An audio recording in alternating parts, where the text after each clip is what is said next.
नमस्कार, बहुत स्वागत है आप सभी लोगों का हमारे समृद्धि आईएएस के यूट्यूब चैनल पर। और आज एक हम बहुत महत्वपूर्ण प्रश्न को लेकर के आए हुए हैं जो हमारे एलटी वाले बच्चे हैं उनके लिए। अरब आक्रमण को भारतीय इतिहास में सीमित सफलता क्यों मिली, इसके कारणों का विश्लेषण करना है। तो ये आपकी हिस्ट्री का पार्ट है और ये आपके सिलेबस में दिया गया है अरब आक्रमण पे। तो 8 अंक में देखते हैं कि अरब आक्रमण, जो अरबों का आक्रमण हुआ भारत में, तो इसे सीमित सफलता क्यों मिली, ये पूछ रहा। और इसके कारणों को बताना कि मतलब सीमित सफलता क्यों मिली और इसका क्या कारण थे। तो ठीक है, आइए देखते हैं। अच्छा प्रश्न है। आगे बढ़ने से पहले, संस्थान 2 बैच चला रहा है, इसके बारे में तो आप लोग को पता ही होगा। एक हमारा जो है वो एलटी वाले बच्चों के लिए है, जो 7 अप्रैल से ही स्टार्ट है, और इसमें हम हिस्ट्री और सिविक्स के जो पॉलिटिकल साइंस का जो सब्जेक्ट है उसको कवर करा रहे हैं।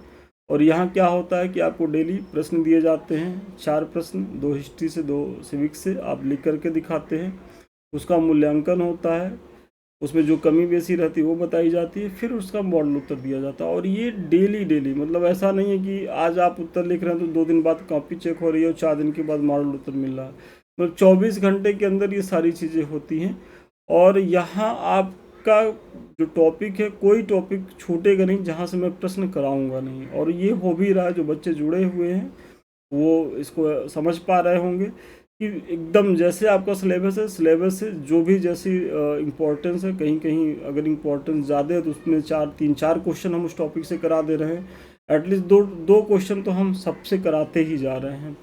तो ऐसे में आपका पूरा पूरा सिलेबस भी कवर हो जाएगा, और 5 जून के पहले पहले, और आपने आंसर राइटिंग भी साथ में कर लेंगे, आपकी कॉपी पे तमाम फीडबैक भी रहेगा, फिर आप मॉडल उत्तर से भी अपने उत्तर को और बेहतर करेंगे। तो पूरी कंप्लीट तैयारी आपकी 5 जून तक हो जाएगी। मतलब आप एकदम निश्चिंत होकर जाइए और अपना मेंस का आंसर राइटिंग करिए।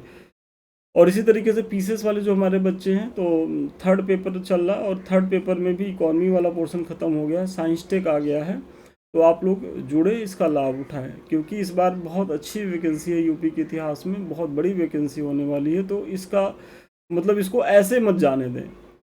अगर आप इधर लगातार परिश्रम कर रहे हैं तो एक बार खूब बढ़िया से कमर कस के कर लीजिए, इसमें सफलता मिल जाएगी, सीटें बहुत हैं।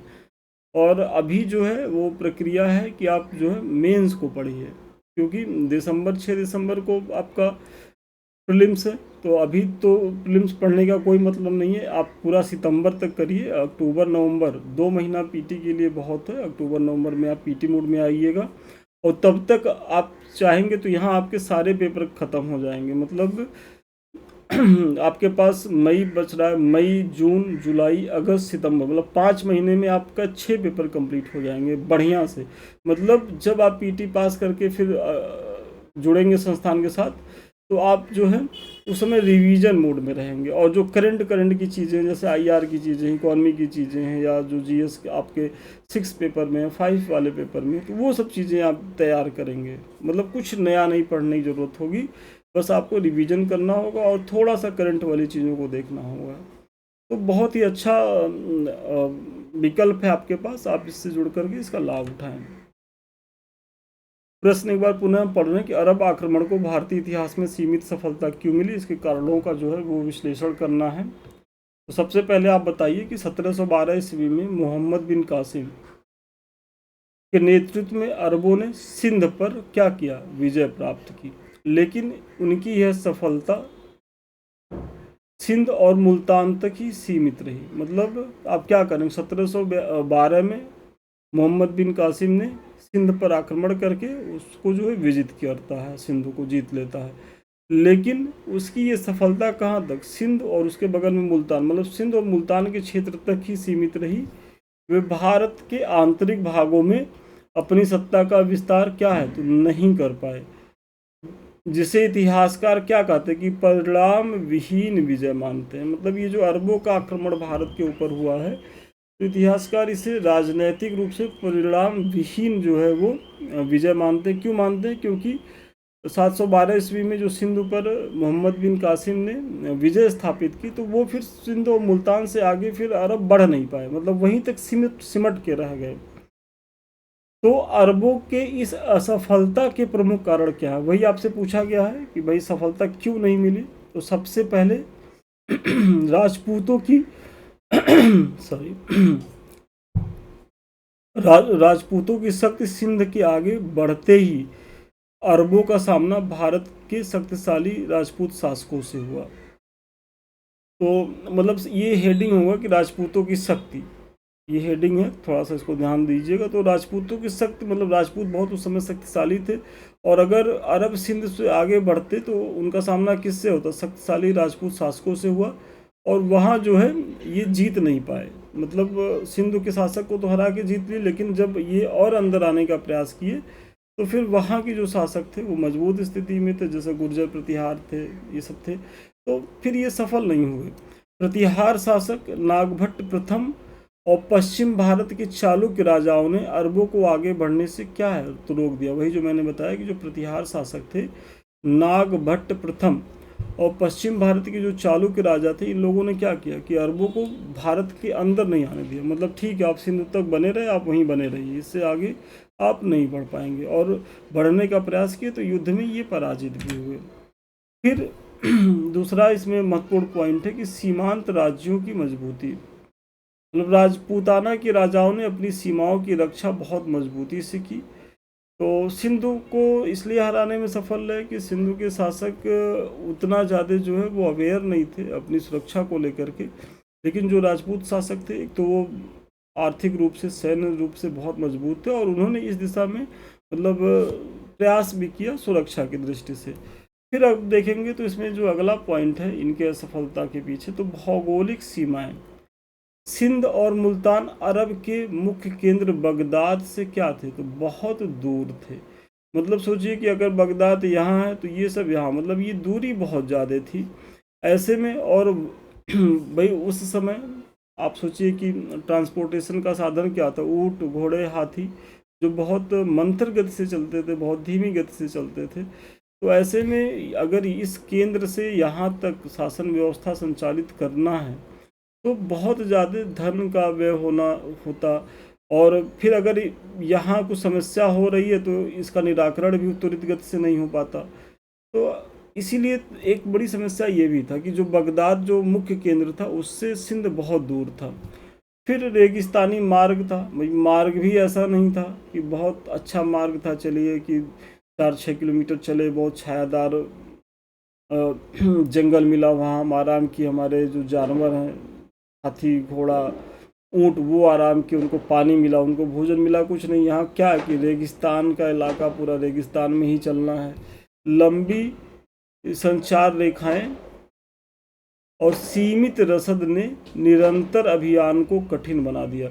मतलब यहाँ से यहाँ तक में ही जीतने में बड़ी समस्या रही। अब यहाँ से अगर और आगे बढ़ते तो क्या है, एक तो संचार रेखाएं, मतलब जो संचार की व्यवस्था थी वो सीमित थी, और रसद भी, भाई कितना आप यहाँ से, बीच में तो रेगिस्तान है तो यहाँ से तो आपको रसद की प्राप्ति हो नहीं सकती थी, तो आपको रसद भी यहाँ से लेके जाना पड़ता, और अगर यहाँ आप युद्ध में हार जाते तो फिर दोबारा आप हिम्मत भी नहीं कर पाते, मतलब इतना भारी आप खर्चे से जाते वहाँ। तो ये सब कारण थे कि मतलब जो अरब को और आगे बढ़ने में सफलता नहीं मिली। फिर देखेंगे तो सैन्य दुर्बलता। अरब सैनिक रेगिस्तानी इलाकों में लड़ने के तो आदी थे। मतलब क्या थे कि जो अरब सैनिक थे उनका जो पृष्ठभूमि थी, उनका जो क्लाइमेट था वो रेगिस्तानी था, तो रेगिस्तानी जो क्षेत्र था वहाँ तो ये लड़ने में माहिर थे, लेकिन भारत के घने जंगलों, नदियों वाले क्षेत्र में वे अपनी युद्ध नीति का सही उपयोग नहीं कर सकते थे। भाई भारत में क्या है कि जैसे ही आप इधर आएंगे तो खूब घने जंगल, खूब विशाल नदियाँ, पहाड़, पर्वत, तो ऐसे में जब आप जिसके आदी न रहे हों, जैसे आप देखिए कि दक्कन में क्या थे, मराठे थे, तो मराठों को भी हराना उनके गढ़ में बहुत मुश्किल होता था। मुगल लाख प्रयास कर लिए, सफलता नहीं पाए। क्यों नहीं सफलता पाए? क्योंकि मुगल प्लेन में लड़ने के आदी थे, मतलब मैदानी क्षेत्र में मुगल सेना से कोई नहीं मुकाबला कर सकता था। लेकिन वहाँ क्या था, सह्याद्री सतपुड़ा रेंज थी, सब पहाड़ में गुरिल्ला पद्धति से सब पारंगत थे। शिवाजी की सेना वो आते थे, मारपीट के अपना चले जाते थे, और ये लोग खोज भी नहीं पाते थे। और अगर गलती से उस क्षेत्र में ये लोग चले गए तब तो एक तरीके से वो जाल में फंस गए, क्योंकि वहाँ अगर आप उनके क्षेत्र में घुस गए तब तो फिर आपकी पराजय निश्चित है। वहाँ आप उनसे नहीं जीत पाएंगे चाहे जितनी बड़ी सेना लेके जाइए। और यही स्थिति क्या है, अरबों के साथ भी हुई। भाई रेगिस्तान से जैसे ही ये लोग जंगल, पहाड़, नदियों के बीच में आए तो ये एक जाल में फंसे और फिर इनकी यहाँ पराजय होती गई और ये सफल नहीं हो पाए।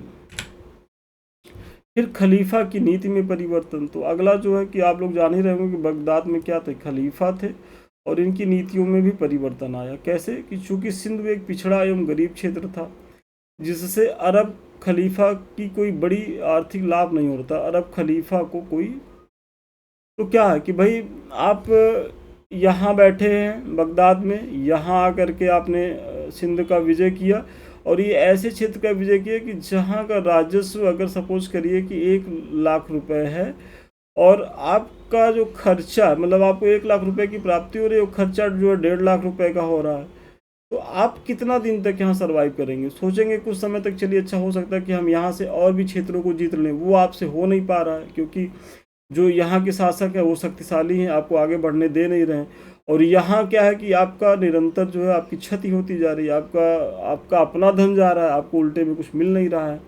तो सबसे पहली चीज़ है। और नेतृत्व में बदलाव, तो चूंकि जब आर्थिक लाभ का नहीं रहा तो खलीफा जो है इस तरफ अपना ध्यान देना कम कर दिए और चूंकि वहाँ नेतृत्व में भी बदलाव होता है और मोहम्मद बिन कासिम की जो असमय मृत्यु के बाद जो नए खलीफा का सिंध पर ध्यान कम, तो मोहम्मद बिन कासिम जानते ही होंगे आप लोग कि वो बहुत जल्दी ही वो उसकी मतलब वो मृत्यु हो जाती है उसकी। अब उसके कारणों में नहीं जाएंगे कैसे मरा, वो तो कहानी है कि मदतियाँ हैं, क्या सही हैं क्या गलत हैं, लेकिन बहुत जल्दी उसकी डेथ हो जाती है। तो जब उसकी डेथ हो जाती है तब क्या होता है कि जो नए खलीफा बनते हैं तो नए खलीफा ने क्या सिंध पर ध्यान देना ही कम कर दिया क्योंकि मेन कमांडर ही मर गया। तो अब उनको अपनी सफलता और ज़्यादा जो है वो अनिश्चित लगने लगी। एक तो उनका भारी व्यय हो रहा था, उसके बाद फिर सफलता की संभावना भी नहीं दिख रही थी, तो ऐसे में इसलिए नीतियों में इन्होंने परिवर्तन किया। और जो अब्बासी शासक थे वहाँ के बगदाद के, इनका ध्यान कहाँ गया, तो पश्चिम एशिया, मध्य एशिया एवं आंतरिक संघर्षों में बटा रहा। मतलब ये अपना फोकस करते हैं मध्य एशिया में, पश्चिम एशिया में, मध्य एशिया में, और फिर इनके यहाँ जो आंतरिक संघर्ष होते हैं सत्ता को लेकर के, तो इसमें ये बट गए और फिर इनका जो है सिंध के क्षेत्र में मतलब जो रुझान है वो बहुत कम हो जाता है और एक समय के बाद फिर जो है यहाँ की सत्ता समाप्त होती है। फिर गजनवी और गोरी के माध्यम से चीज़ें पुनः आगे शुरू होती हैं और कहीं न कहीं अगर देखा जाए तो अरबों के आक्रमण ने गजनवी और गोरी के लिए एक मार्ग तो प्रशस्त कर ही दिया था। मतलब इनके मन में एक भावना लाई गई थी कि भाई अगर अरब आकर के हरा सकते हैं तो तुर्क क्यों नहीं हरा सकते हैं, और प्रेरणा का तो काम होता ही है। तो इस तरीके की चीज़ों को देख करके आप जो है एक निष्कर्ष दे दीजिए कि अच्छा निष्कर्ष में भी थोड़ा सा सामाजिक सांस्कृतिक कारणों को भी बता दीजिए इसमें कि भाई असफलता में कि भारतीय समाज की स्थानीय सत्ता संरचनाएं, ग्राम आधारित व्यवस्था और सांस्कृतिक विविधता ने बाहरी शासन को स्वीकार ही नहीं किया। मतलब सिंध में ये काफ़ी खर्चा करने के बाद भी सोचे कि यहाँ की जनता हमें सपोर्ट करेगी, तो जनता का इन्हें कोई सहयोग नहीं मिला। इसलिए अरबों का प्रभाव राजनीति से अधिक व्यवहारिक एवं सांस्कृतिक रहा। इसीलिए कहा जाता है इतिहासकारों के द्वारा कि ये राजनीतिक रूप से परिणाम विहीन विजय रही, लेकिन इसका सांस्कृतिक और व्यापारिक प्रभाव बहुत ज़्यादा रहा। और इस पे भी मैंने प्रश्न अपनी टेस्ट सीरीज में कराया है जिसके आने की बहुत संभावना है। तो निष्कर्ष में आप कह सकते हैं कि कहा जा सकता है कि अरब आक्रमणकारी सिंध में अपनी सत्ता को सुदृढ़ करने में विफल रहे। वे केवल एक छोटे से क्षेत्र पर नियंत्रण कर पाए, वही जो सिंध और मुल्तान वाला जो क्षेत्र था। उनके इस हमले ने भारतीय राजाओं को विदेशी आक्रमणों के प्रति सचेत तो किया, लेकिन आपसी फूट के कारण वे स्थायी रक्षा पंक्ति नहीं बना सके। मतलब आप बता रहे हैं कि जिसके कारण बाद में तुर्क आक्रमणकारियों को सफलता मिली। मतलब निष्कर्ष में आप ये देख रहे हैं कि भाई किस तरीके से जो है राजनीतिक प्रभाव तो नहीं स्थापित हुआ, व्यापारिक और सांस्कृतिक प्रभाव बढ़ा, और तीसरा जो प्रयास हुआ जो तुर्क आक्रमणकारियों के मार्ग को इन्होंने जो है प्रशस्त किया। तो इस तरीके से आप निष्कर्ष देख के अपने उत्तर को समाप्त करिए। इसके बारे में तो मैंने चर्चा कर ही दी है। अभी तक आप लोगों ने ज्वाइन नहीं किया, जिसे ज्वाइन करें, इसका लाभ उठाएं। एलटी वाले बच्चे जो हिस्ट्री और जिनका सिविक्स पेपर है मतलब पॉलिटिकल साइंस है, और दूसरा जो है हमारा पीसीएस वाले बच्चे जो 2026 के लिए बहुत गंभीर हैं, तो वो जुड़े और इसका लाभ उठाएं। देखिए यहाँ क्या है कि आपको डेली इसी तरीके से मॉडल उत्तर दिए जाते हैं, और ये हमारे एलटी में भी दिए जाते हैं और पीसीएस मेंस में दिए जाते हैं। पीसीएस मेंस में हमारा ये उद्देश्य रहता है कि हम करीब करीब 750 प्रश्न करा करके आपको भेजें मुख्य परीक्षा में, और भेजते भी हैं। और यहाँ से मतलब आपकी परीक्षा में 80 से 85% चीज़ें मिल जाती है। और इसी तरीके से यहाँ भी है कि हम 200 प्लस प्रश्न जो है एलटी वाले में करा के भेजेंगे। और 200 प्रश्न में अब अंदाज़ा लगाइए, 200 ज़्यादा प्रश्न करके जाएंगे तो क्या 20 प्रश्न नहीं मिलेंगे? अगर 20 में एक आध का दावा तो नहीं कर सकते, लेकिन 18 से 19 प्रश्न तो आराम से मिल जाएंगे। तो आप लोग इसको जुड़िए, इसका लाभ उठाइए। ये जो है हमारा कुछ लिंक्स आप लोग जो है पूछते रहते हैं टेलीग्राम को लेकर के, तो देखिए @ समृद्धि IAS ऑफिशियल करेंगे तो हमारे टेलीग्राम से जुड़ेंगे। और दूसरा है हमारा यूट्यूब, जिससे अभी हम आप रूबरू हो रहे हैं समृद्धि IAS का। तीसरा है Sandeep Mishra official YouTube channel. तो अभी तक आपने इन्हें सब्सक्राइब नहीं किया तो सब्सक्राइब करें, लाइक करें, कमेंट करें, वीडियो अच्छा लग रहा तो शेयर करें।